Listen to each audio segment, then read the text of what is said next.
নজর রাখবো হিঙ্গলগঞ্জের দিকে।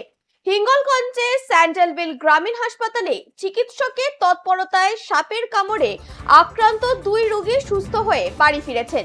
জানা গিয়েছে, রাতের অন্ধকারে বিষধর সাপের কামড়ে অসুস্থ হয়ে পড়েন কনেকনগরের বাসিন্দা নিশীথ মণ্ডল এবং স্যান্ডেলবিলের বাসিন্দা উষা মণ্ডল। গুরুতর অবস্থায় তাদের স্যান্ডেলবিল গ্রামীণ হাসপাতালে নিয়ে আসা হয়। চিকিৎসক অনিন্দ সাহার তৎপরতায় দ্রুত চিকিৎসা শুরু হয়। বিশেষ করে উষা মণ্ডলের মুখ দিয়ে ফেনা বের হচ্ছিল বলেই পরিবারের সদস্যরা জানিয়েছেন। সময় মতন চিকিৎসা পেয়ে দুজনেই সুস্থ হয়ে ওঠেন। পরিবারের পক্ষ থেকে হাসপাতালের পরিষেবা এবং চিকিৎসকের ভূমিকার সন্তোষ প্রকাশ করেছেন। যেমনটা জানা যাচ্ছে, রাতের অন্ধকারে বিষধর সাপের কামড়ে অসুস্থ হয়ে পড়েন কনেকনগরের বাসিন্দা নিশীথ মণ্ডল এবং স্যান্ডেলবিলের বাসিন্দা উষা মণ্ডল।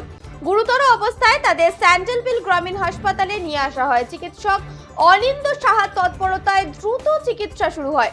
বিশেষ করে উষা মণ্ডলের মুখ দিয়ে ফেনা বের হচ্ছিল বলেই পরিবারের সদস্যরা জানিয়েছেন। সময় মতন চিকিৎসা পেয়ে দুজনেই সুস্থ হয়ে ওঠেন। পরিবার পক্ষ থেকে হাসপাতালের পরিষেবা এবং চিকিৎসকের ভূমিকায় সন্তোষ প্রকাশ করেছেন।